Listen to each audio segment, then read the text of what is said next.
जय मसीह की। Hindi Bible study group के माध्यम से संचालित इस बाइबल अध्ययन कार्यक्रम में आप सभी अध्ययनकर्ता विश्वासी मसीही भाई बहनों का स्वागत है। मैं Johnson Paul, biblical facilitator, Jabalpur से। प्रभु यीशु मसीह द्वारा क्रूस पर अपने अंतिम 7 वाणियों के मनन के लिए आज हम आप एकत्रित हैं। आज हम मनन करेंगे प्रभु यीशु मसीह द्वारा क्रूस पर कही गई तीसरी वाणी पर, जो कि पाया जाता है यूहन्ना रचित सुसमाचार और उसका 19 अध्याय और उसका 26 और 27वें वचन में। यीशु ने अपनी माता और उस चेले को जिससे वह प्रेम करते थे पास खड़े देखकर अपनी माता से कहा, हे नारी, यह तेरा पुत्र। तब यीशु ने चेले से कहा, यह तेरी माता है। उसी समय से वह चेला यीशु की मां को अपने घर ले गया। क्रूस पर यीशु मसीह द्वारा कहे गए विश्व प्रसिद्ध 7 वाणियों में यह तीसरी वाणी है। इस वाणी को कहते समय दृश्य यह था कि परमेश्वर की सिद्ध योजना के अंतर्गत यीशु मसीह, जो कि परमेश्वर का मेमना थे, उनके प्रायश्चित बलिदान के द्वारा सारे जगत का पाप उठा ले जाना था। इस उद्देश्य की पूर्ति के लिए परमेश्वर का इकलौता पुत्र यीशु मसीह क्रूस पर चढ़ाए गए थे। क्रूस के पास ही उनकी माता मरियम और मरियम मगदलीनी और अन्य स्त्रियां और यीशु मसीह के कुछ चेले और प्रेरित खड़े हुए थे। यीशु मसीह के 12 प्रेरितों में यूहन्ना सबसे कम उम्र के थे और यीशु मसीह उनसे सबसे अधिक प्रेम भी करते थे। और जैसा कि हम जानते हैं कि यूहन्ना जो है वो सबसे कम उम्र के होते हुए भी सभी प्रेरितों में वे सबसे लंबी आयु तक वे जीवित रहे। उन्होंने सन 96 में प्रकाशित वाक्य लिखा और इस प्रकार हम जानते हैं कि वे लंबी आयु तक वे जीवित भी रहे हैं। और इन चेले के बारे में अर्थात यूहन्ना के विषय में सुसमाचार की पुस्तकों में अनेक स्थलों में पाया जाता है कि वह चेला जिससे यीशु प्रेम करते थे। संभवतः यीशु मसीह के क्रूसीकरण के समय तक उनके सांसारिक पिता जोसेफ का स्वर्गवास हो चुका था, इसीलिए क्रूस के पास उनके खड़े रहने और सेवा कार्य के दौरान भी उनके नाम का वर्णन बाइबल में नहीं पाया जाता। यीशु मसीह के अन्य भाई भी थे जिन्होंने अभी तक यीशु के मसीहा होने और प्रभु और उद्धारकर्ता के रूप में स्वीकार नहीं किए थे। यूहन्ना की माता शालोमी और पिता जब्दी अभी तक जीवित थे, अर्थात यूहन्ना का अपना एक संपूर्ण परिवार मौजूद था। हम जानते हैं कि यीशु मसीह का जन्म कुंवारी मरियम के पवित्र आत्मा द्वारा गर्भधारण से हुआ था।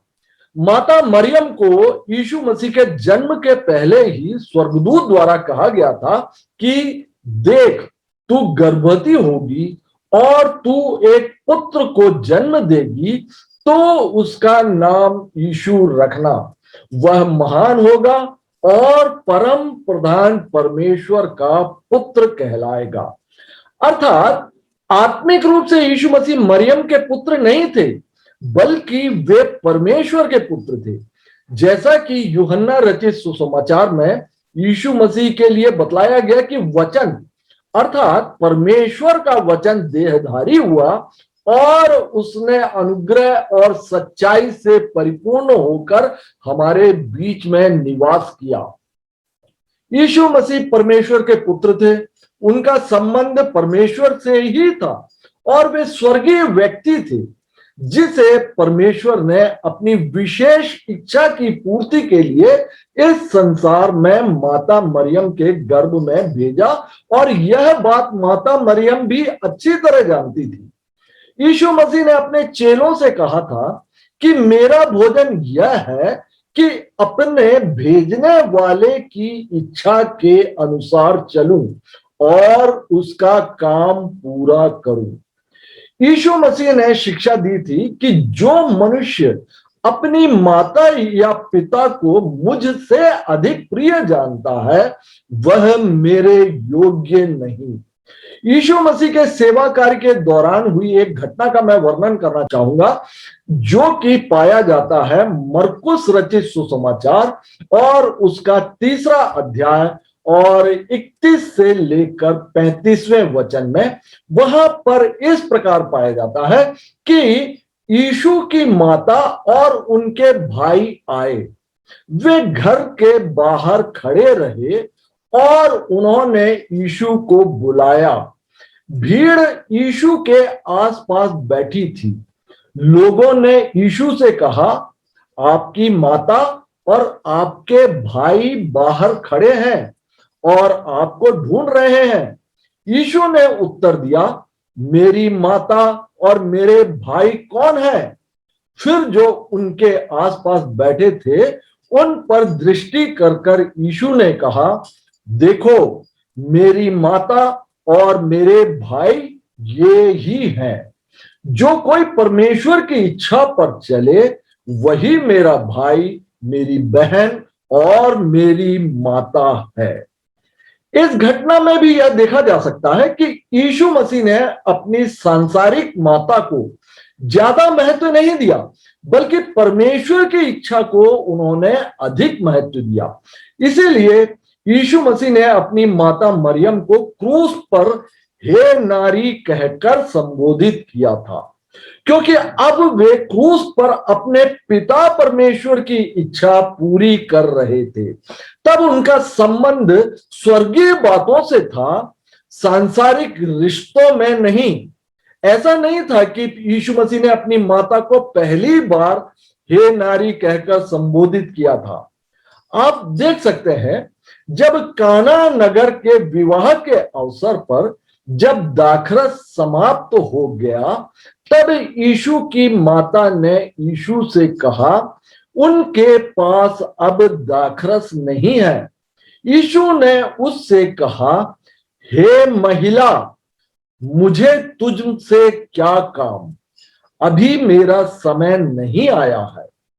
इस घटना में भी आप देख सकते हैं कि यीशु मसीह ने अपनी माता को कभी मां कहकर संबोधित नहीं किया। यीशु मसीह ने अपने पिता परमेश्वर को अनेकों बार हे पिता, हे अब्बा कहकर संबोधित किया था, किंतु माता मरियम को मां कहकर संबोधन बाइबल में नहीं पाया जाता। क्रूस पर यह घड़ी उनके सांसारिक संबंधों की समाप्ति थी, क्योंकि यदि वे अपनी माता को मां कहकर पुकारते तो मरियम को बहुत सांत्वना मिलती। लेकिन इन अंतिम समयों में भी यीशु मसीह ने अपनी माता को मां कहकर संबोधित ना कर उन्होंने हे नारी कहा। अब वे मात्र मरियम के पुत्र नहीं थे, अब वे संसार के उद्धारकर्ता थे। और हे नारी संबोधित करने का अर्थ था कि स्वयं माता मरियम को भी उद्धारकर्ता की आवश्यकता थी। शायद माता मरियम को अपने पुत्र द्वारा मां ना कहकर हे नारी कहने और पुत्र को मृत्यु के निकट देखकर बहुत दुख हुआ होगा।